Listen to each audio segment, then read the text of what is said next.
15 तारीख को स्थायी भर्ती के द्वारा स्थायी भर्ती की गई थी यहाँ पे, जिसमें होल्ड लिस्ट के जो कर्मचारी हैं स्थायी नर्सिंग ऑफिसर, उनको अधीक्षक कार्यालय पीबीएम हॉस्पिटल दिया गया था।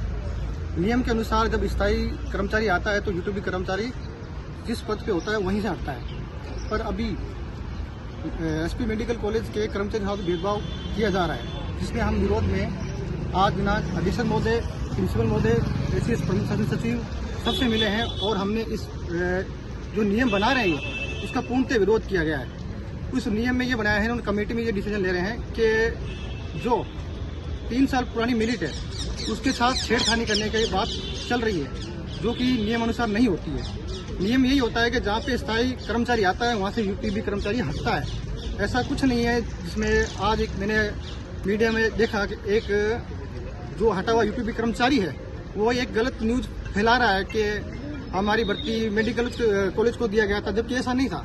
सीएमएचओ के द्वारा ये भर्ती हुई थी, जिसमें 435 कर्मचारियों को लिया गया था, जिसमें जिसका पदस्थापन कुछ पदस्थापन अधीक्षक महोदय के अधीन किया गया था और कुछ का मेडिकल कॉलेज के अधीन किया गया था, जबकि ऐसा कुछ नियम नहीं था कि जिसमें सभी को मेडिकल कॉलेज के अधीन किया गया था। परंतु 3 साल पुरानी मेरिट को छेड़खानी करते हुए एक भेदभावपूर्ण किसी चेते को अपनी नौकरी पर रखने के लिए एक कमेटी बनाई जा रही है, जिसका हम पूर्ण तौर विरोध करते हैं। और अगर इस कमेटी को रद्द नहीं किया गया तो पूर्णतः उग्र धरना प्रदर्शन किया जाएगा। आज से जो पहले पीबीएम में जो कर्मचारी यूटीबी के लगे हुए थे, 13 जनवरी को एक नर्सिंग ऑफिसर की जो भर्ती हुई थी उसमें पीबीएम में 126 पद दिए गए थे परमानेंट नर्सिंग ऑफिसर के। उसमें भी यहाँ के जो यूटीबी कर्मी काम कर रहे थे उनको रिलीव करके 85 जनों को सीएमएचओ भेजा गया था। उसी प्रक्रिया से दोबारा जब उस परमानेंट जो नर्सिंग ऑफिसर की लिस्ट थी उसकी होल्ड लिस्ट दोबारा आई, तब उसमें 96 कर्मचारियों को पीबीएम हॉस्पिटल भेजा गया है। तो इसमें जो भेजे गए कर्मचारी है नियमानुसार, जैसे पहले उनको सीएमएचओ भेजा था वैसे ही अब जो यहाँ ज्वाइन करेंगे उनको भी सीएमएचओ ऑफिस भेजने का ही नियम है।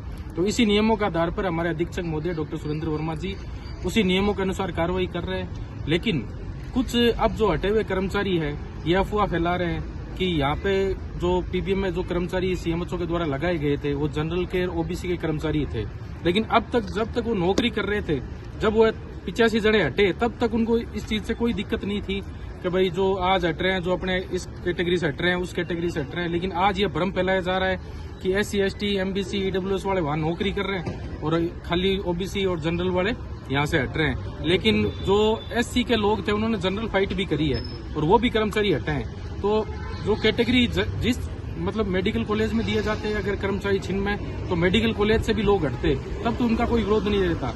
लेकिन एक आदमी को बचाने के लिए प्रिंसिपल सर ने जो कमेटी बनाई है, हम उस कमेटी का पुरजोर विरोध करते हैं। अगर उस कमेटी ने ऐसा कोई गलत नियम बनाया जिससे कि मेडिकल कॉलेज में कार्यरत यूटीबी को कोई नुकसान हुआ तो हम भी उग्र धरना प्रदर्शन करेंगे।